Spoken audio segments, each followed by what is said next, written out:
Assalamualaikum warahmatullahi wabarakatuh. Halo anak-anak semua, berjumpa lagi dengan saya, Bapak Rusdi, pada pembelajaran pendidikan agama Islam dan budi pekerti.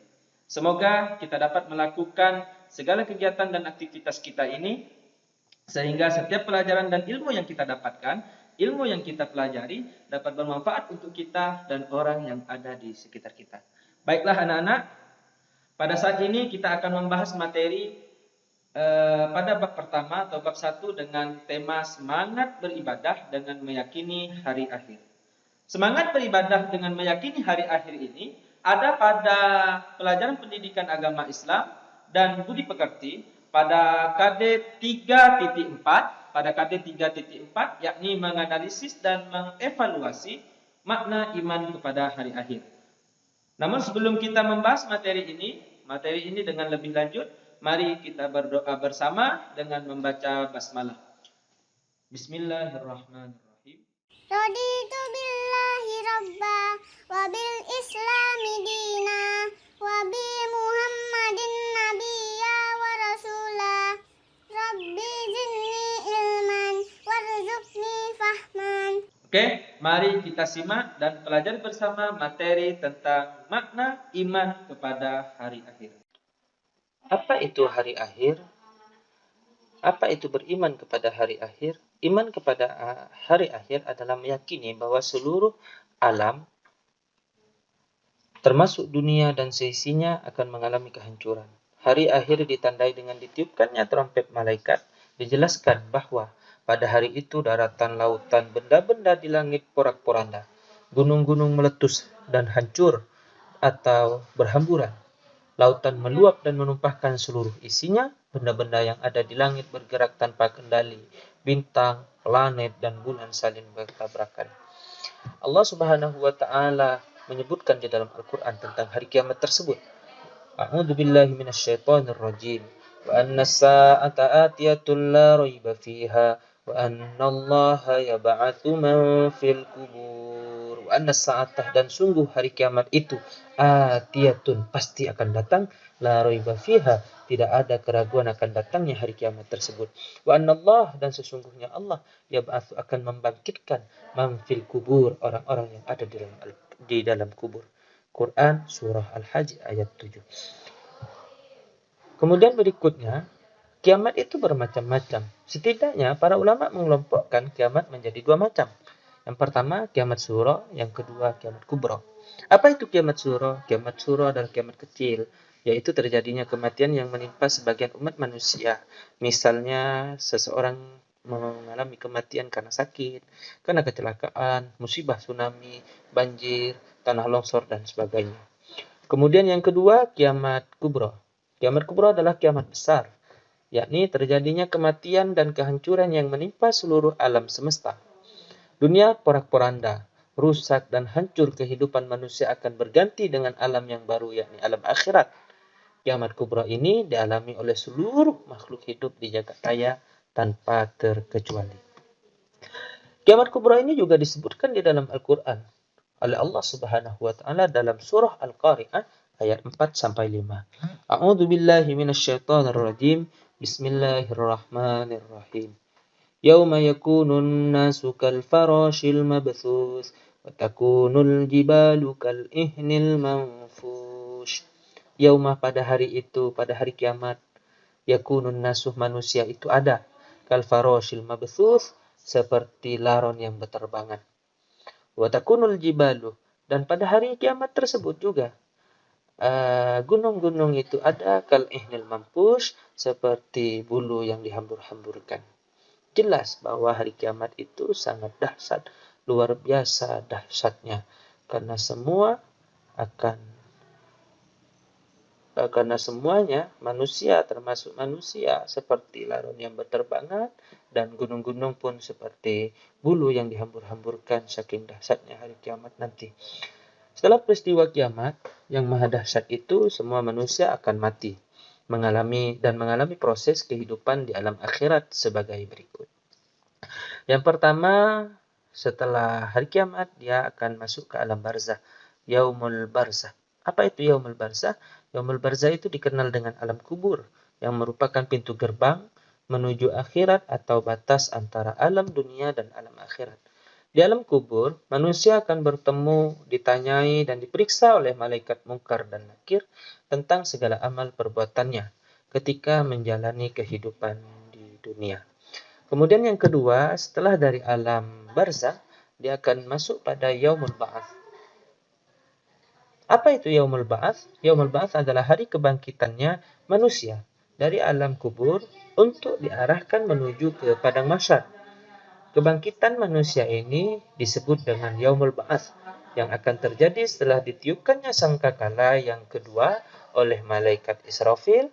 Seluruh manusia mulai dari zaman Nabi Adam sampai manusia yang bertemu dengan hari kiamat.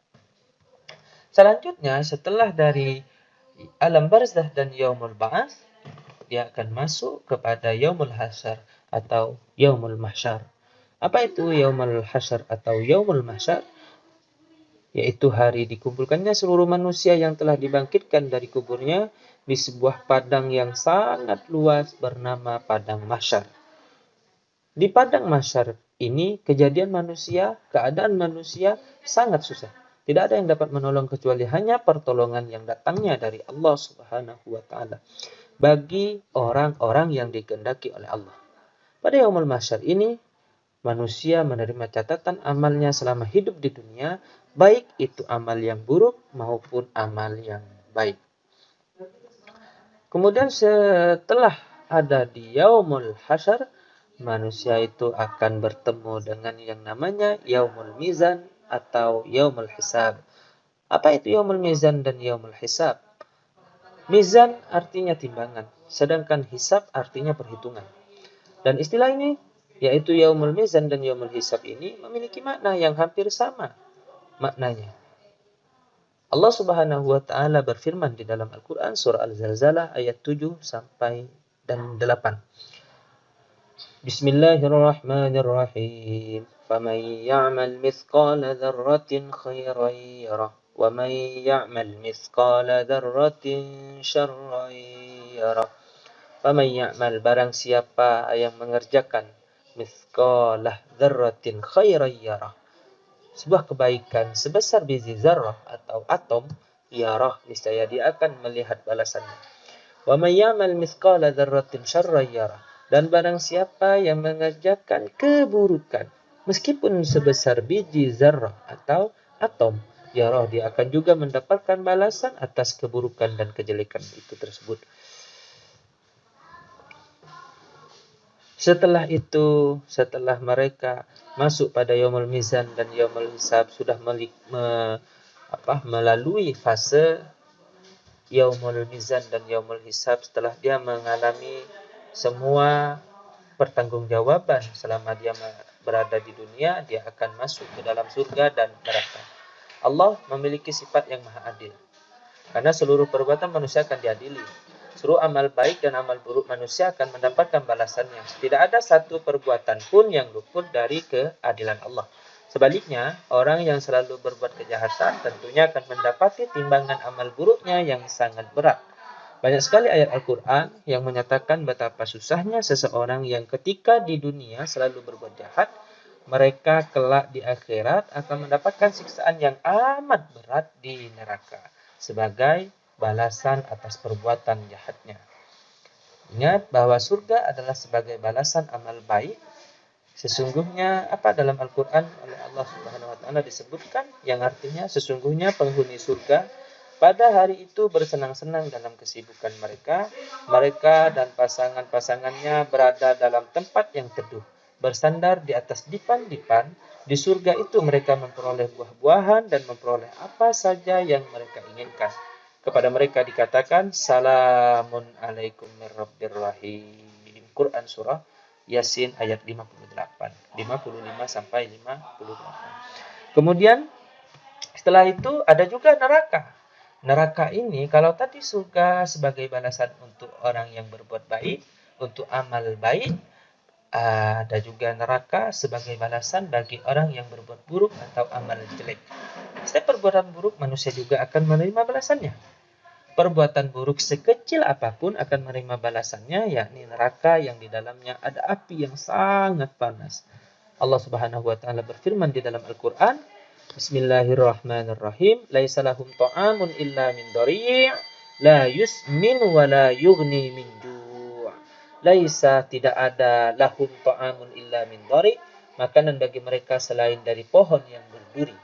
La yusmin wa la yughni min ju', yang tidak menggemukkan dan wala yughni min ju', dan tidak menghilangkan dan tidak pula menghilangkan lapar. Quran surah Al-Ghasyiyah ayat 6 sampai 7. Saya kira demikian tentang penjelasan beriman kepada hari akhir. Untuk pertemuan berikutnya kita akan membahas tentang hakikat, hikmah dan penerapan perilaku mulia dalam beriman kepada hari akhir. Demikian yang dapat Bapak sampaikan. Mudah-mudahan dengan kita belajar makna iman kepada hari akhir ini, kita menjadi manusia yang lebih baik dan menjadi umat yang lebih bersemangat lagi untuk beribadah, karena semua kegiatan kita, semua ibadah yang kita lakukan, semua kegiatan yang kita lakukan kelak akan dimintai pertanggungjawaban di hari akhir tersebut. Kita tutup pada pertemuan kita pada saat ini, kita lanjutkan pada pertemuan yang akan datang. Kita tutup dengan membaca hamdalah. Alhamdulillahirabbil alamin. Assalamualaikum warahmatullahi wabarakatuh.